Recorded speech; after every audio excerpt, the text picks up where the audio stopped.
Hola, buenos días. Empezamos nuestra clase de esta semana. Vamos a llamar las derivadas 3. Ya hemos tenido una derivada 2 y una derivada 1. ¿De acuerdo? Ya estamos en el mes de noviembre. Voy a cambiar el orden y voy a hacer primero los ejercicios 37, 68 y 74, ¿vale? Porque me he descargado las gráficas. El ejercicio 37 de la página 264. Pues empezamos sin más detenimiento. Nos da tres gráficas y nos dice en qué punto, digamos, en qué punto no son derivables. Bueno, la gráfica de la función a estamos viendo que no va a ser derivable en el punto que no es continua. Entonces, en el punto 2 no es derivable porque no es continua. Y también en donde hay un cambio brusco de dirección, en el punto -1, ¿vale? En el punto -1 sí es continua, pero no es derivable, porque hay un cambio brusco de dirección. La derivada aquí va a ser 0 y aquí la derivada, no sé, va a ser 1 o por ahí, pero no, hay un cambio brusco de dirección. Luego no es derivable, repetimos, en el punto 2 porque no es continua y en el punto -1 porque hay un cambio brusco de dirección. Eso respecto a la gráfica A. Respecto a la gráfica B, pues vemos que su gráfica es suave, no tiene cambio brusco de dirección, es una parábola, creo yo. Luego es continuo y derivable, luego derivable en todo R, y es la pregunta esta última que se nos hace la respuesta. La C, pues la C es continua en todo su dominio, se ve. ¿Y dónde no es derivable? Pues tiene cambio brusco de dirección en el punto 0 y en el punto 2. Luego no es derivable ni en 0 ni en 2, que tiene cambio brusco de dirección, lo que el libro llama puntos angulosos. Bien, pues esto respecto a la 37. Vámonos a la 68, al ejercicio 68. Este es de la página 266. Y nos dice que dibujemos un boceto de la derivada de estas funciones. Pues venga, vamos a hacerlo. Vamos a dibujar un pequeño boceto de la derivada de estas funciones. La del apartado A es una función lineal, luego no cambia de dirección, luego está claro que la función derivada es una constante. Es 1 a 1, la pendiente vale 1, luego esta será su derivada. La función derivada será donde esto es 1. ¿Vale? ¿Vale? Esto, si os dais cuenta, va aumentando 1 a 1, luego su derivada vale 1. Esa respecto a la función A. Respecto a la función B, pues vamos a ver la gráfica, es una parábola, luego nuestra función, la derivada va a ser una recta, la derivada va a ser una recta, es una función que decrece hasta el punto 2, 1, 2, luego ahí la derivada es negativa, en el punto 2 la derivada vale 0 y a partir de 2 la derivada es positiva, no vuelve a ser, es positiva.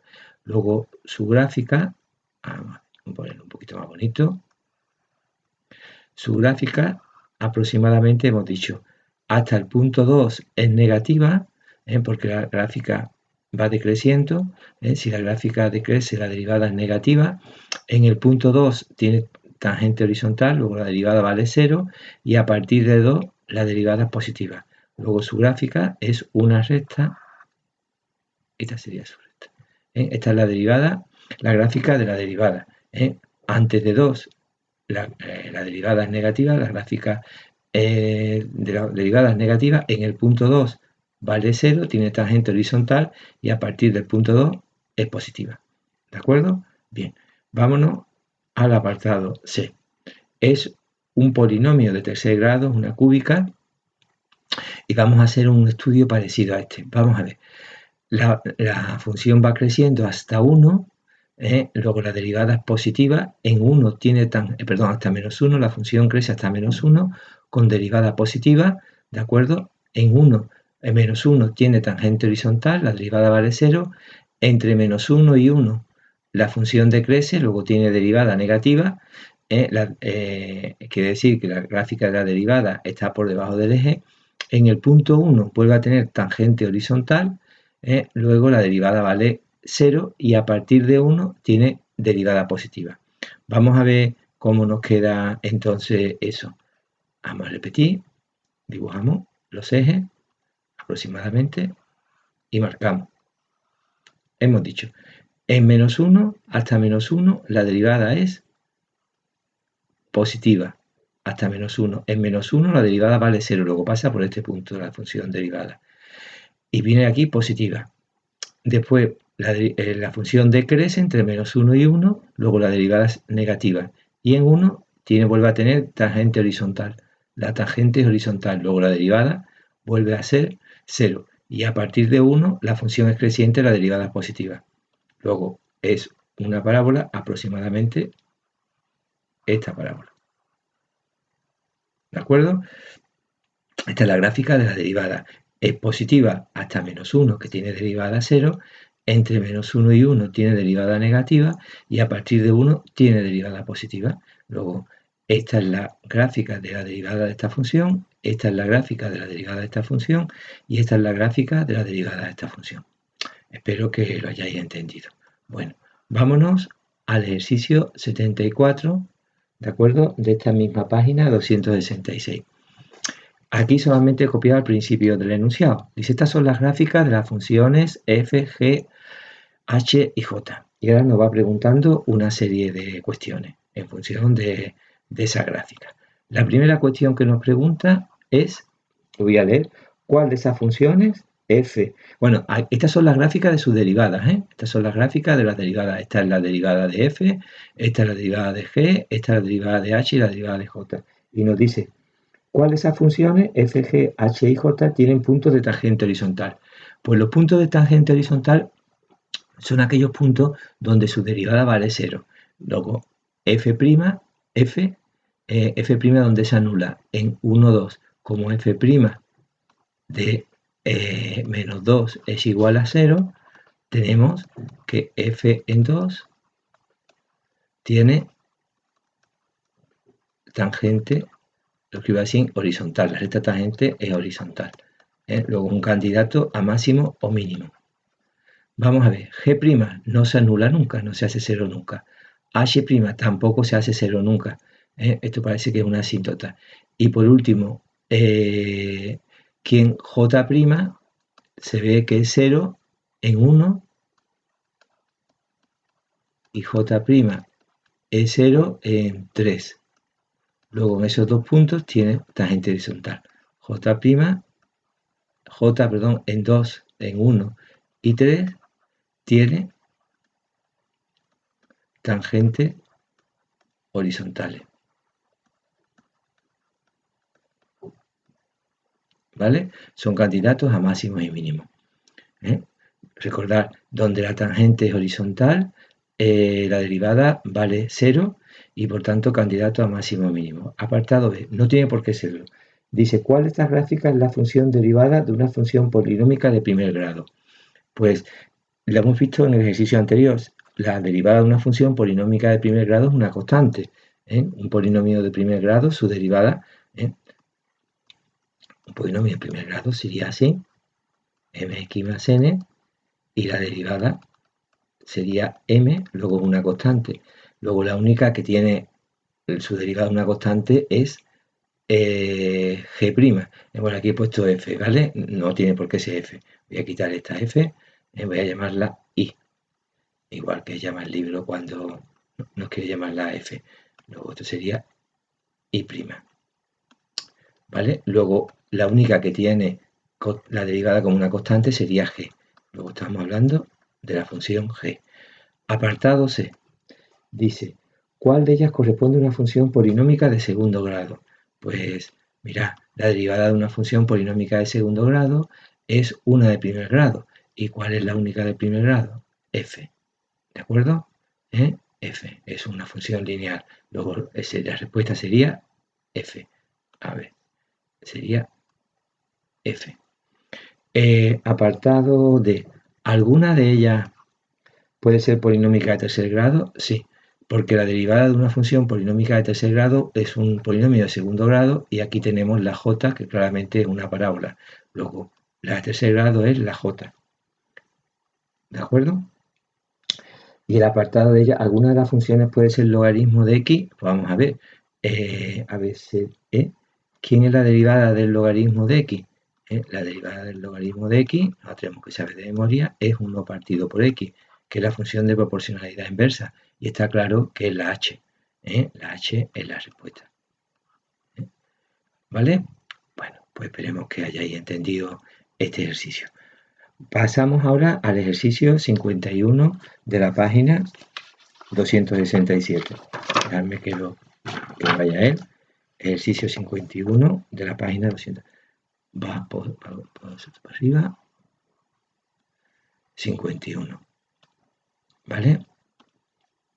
Que tiene dos apartados. El ejercicio 51 de la página 265. He dicho 67 y 265. Tiene dos apartados.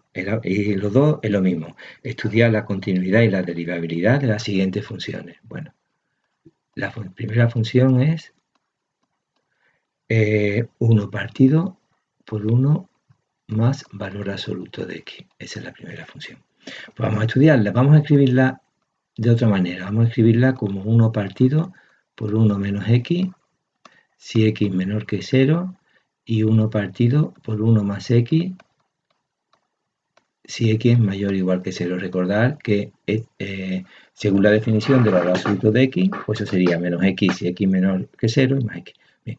Esta función, su dominio es todo R. ¿Por qué su dominio es todo R? Porque no se anula nunca el denominador. El valor absoluto de x, si el número es negativo, es positivo, y si el número positivo es positivo, luego el denominador no se anula nunca. Luego el dominio es todo R. ¿Es continua? Sí, porque la función valor absoluto es continua, lo que yo hago es sumarle, después dividirla y no se anula el denominador, es una función continua. ¿En cero? Sí, mirad que en cero es continua, vale 1, tanto por la izquierda como por la derecha, luego es continua en cero. Tenemos que es continua. ¿Es derivable? En todos los valores menos 0, en todos los valores esta función es derivable, ¿de acuerdo? Esta función es derivable en todos los valores menos en x, aquí sería en x igual a 1, pero esto es menor que 0, y aquí en x igual a menos 1, pero esto es mayor o igual que 0. Luego esta es derivable, esta es derivable. Vamos a ver si es derivable en 0. Primero hacemos la derivada. F' de x igual a... Sería la derivada, voy a ponerlo aquí. Aquí tendríamos la derivada de 1 partido por f. Bueno, por f, no, si queréis no lo llamo f, para no confundirlo con la derivada de 1 partido por i, es menos i' partido por i al cuadrado. Esa es la derivada, recordarlo. Pues aquí sería la derivada de 1 menos x, que es menos 1, menos por menos más, porque sería menos 1 partido por 1, luego más 1, que no lo pongo, no voy a poner el más 1, voy a poner solamente 1 partido por 1 menos x al cuadrado. Ya digo, la derivada de 1 menos x es menos 1, pero por este menos, luego esto si x es menor que 0. Y la derivada de este de aquí sería menos, la derivada de 1 menos x sería menos 1 partido por 1 menos x al cuadrado, si x mayor que 0. No pongo el igual hasta que no sepa si es derivable o no. Vamos a ver, ahora vamos a ver quién la derivada en 0 por la izquierda. Pues la derivada en 0 por la izquierda es 1, mientras que la derivada en 0 por la derecha es, sustituimos aquí, es menos 1. Luego la función, la derivada por la izquierda y la derivada por la derecha en 0 no coinciden, luego f no es derivable en f0, ¿vale? F no es derivable en 0.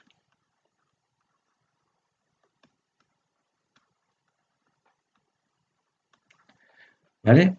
Esto sería para el apartado A. Vamos a ver para el apartado B. ¿Qué ocurre?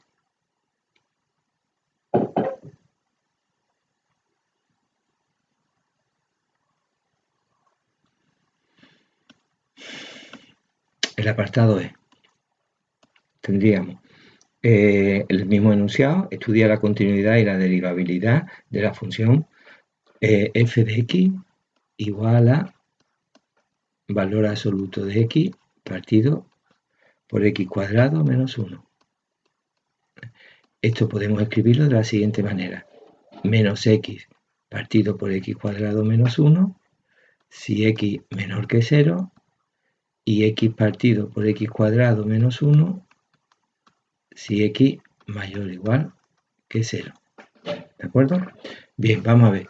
Esta función hay que tener cuidado. Su dominio no es todo R. Su dominio es todo R menos los puntos donde se anula el denominador. ¿De acuerdo? Que sería el 1 y el menos 1. Aquí, cuando x menor que 0 sería para menos 1 y cuando x mayor o igual que 0 sería para más 1. Aquí la función no es continua, tiene una discontinuidad de salto infinito, no nos vamos a meter en ese tema ahora, ya lo sabemos, pero si no es continua no es derivable en esos puntos, en 1 y menos 1. En 0, ¿es la función continua? Sí, porque cuando x tiende a 0 por la izquierda vale 0 y cuando x tiende a 0 por la derecha vale 0. Si lo miráis, miradlo un momentito, por favor, pensadlo, vemos que sí. Vamos a ver la derivabilidad. Derivamos la función. Voy a derivar primero x partido por x, voy a derivar x partido por x cuadrado menos 1 y esta derivada será igual. Lo derivo, ¿vale? X partido por x cuadrado menos 1. Lo voy a derivar aquí aparte porque sería la derivada del numerador, que es x, por el denominador sin derivar, que es x, perdón, la derivada del numerador, que es 1, por el denominador sin derivar, menos el numerador por la derivada del denominador, partido todo por el denominador al cuadrado.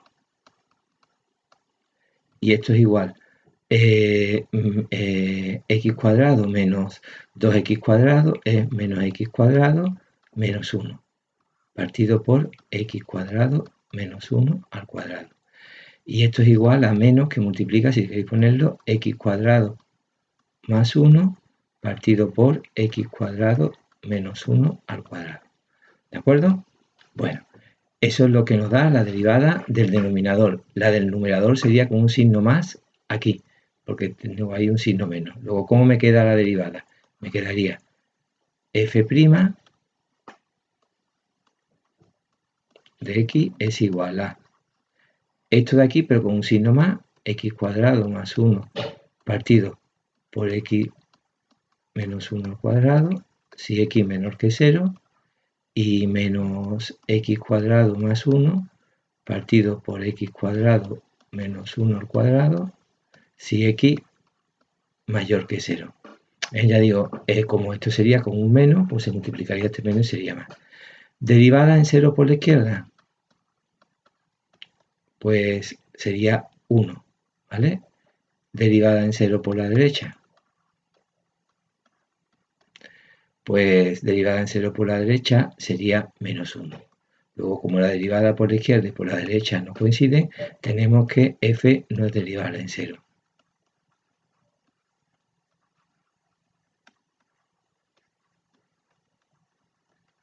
¿De acuerdo? Bien, este sería el ejercicio 51, apartado A y apartado B. Vámonos al ejercicio 52.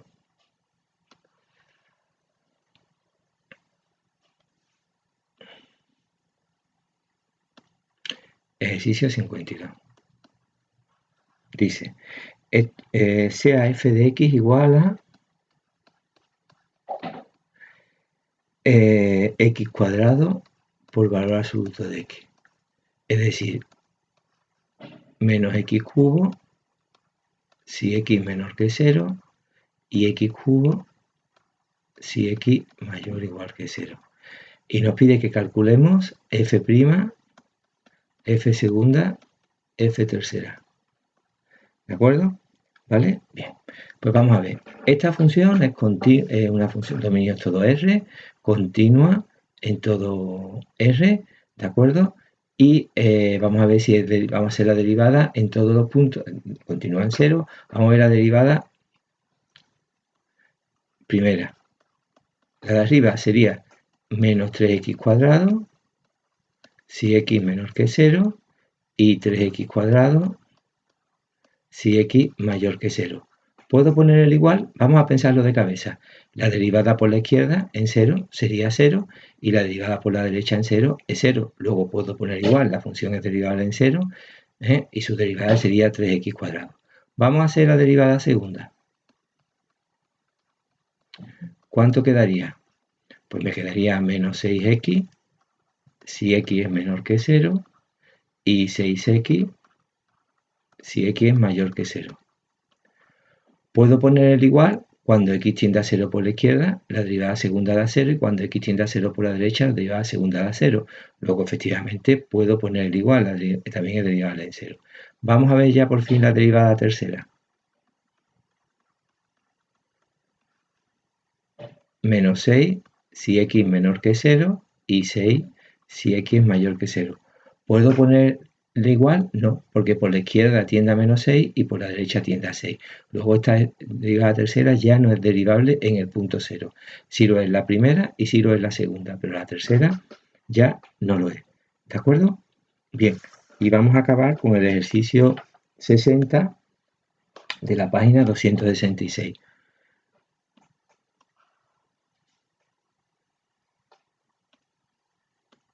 Ejercicio 60 de la página 266. ¿Qué me dice? Dice, calcula la derivada 50, está pidiendo la derivada número 50 y la derivada número 51, no sé si nos va a dar tiempo porque llega hasta la 50 y la 51 de la función, él lo pone con i, ¿vale? Yo voy a poner con f de x igual a seno hasta la derivada 50, vaya. Llevamos 21 minutos de clase, no sé si nos va a dar tiempo. Vamos a ver. Bien, pues hacemos la derivada primera. Derivada primera de x sería la derivada del seno es el coseno multiplicado por lo de dentro que es pi medio. Luego pi medio coseno de pi medio de x. Esta sería la derivada primera. Repito, derivada del seno al coseno por la derivada de los de dentro. Derivada segunda. Hacemos la derivada segunda. Sería pi medio es una constante, queda fuera, la derivada del coseno menos seno de pi medio de x multiplicado por pi medio, luego pi medio por pi medio al cuadrado. Tendríamos pi medio al cuadrado, signo menos, por la derivada del coseno, y ahora seno de pi medio de x. Repito, pi medio, una constante, fuera, derivada del coseno menos seno de pi medio de x, multiplicado por pi medio. Ese pi medio se multiplica con este pi medio, luego pi medio al cuadrado. Derivada tercera, no sé si ya estáis viendo qué va a ocurrir.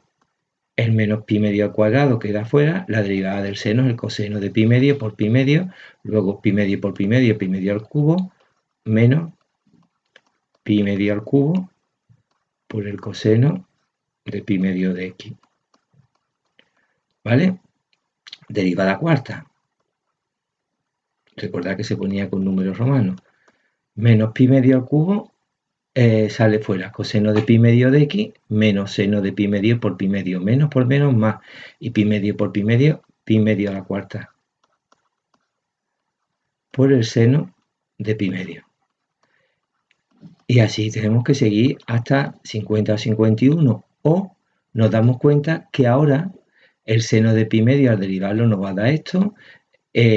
Al hacer la derivada segunda nos da esto, la derivada tercera, y lo único que va variando cada 4 pasos es la potencia, ¿De acuerdo? Dicho, si ahora derivo de nuevo, pues me saldrá pi medio a la quinta por el coseno de pi medio, la sexta menos pi medio a la sexta por el seno de pi medio. Lo único que tenemos que hacer es dividir 50 entre 4. Si divido 50 entre 4 cabe a 12, 48, y me queda de resto 2. De resto 2, ¿qué quiere decir? Que es este el que me interesa. Luego, la derivada número 50 sería menos pi medio elevado a 50, en el caso de 2 era 2, por el seno de pi medio de x. ¿Vale?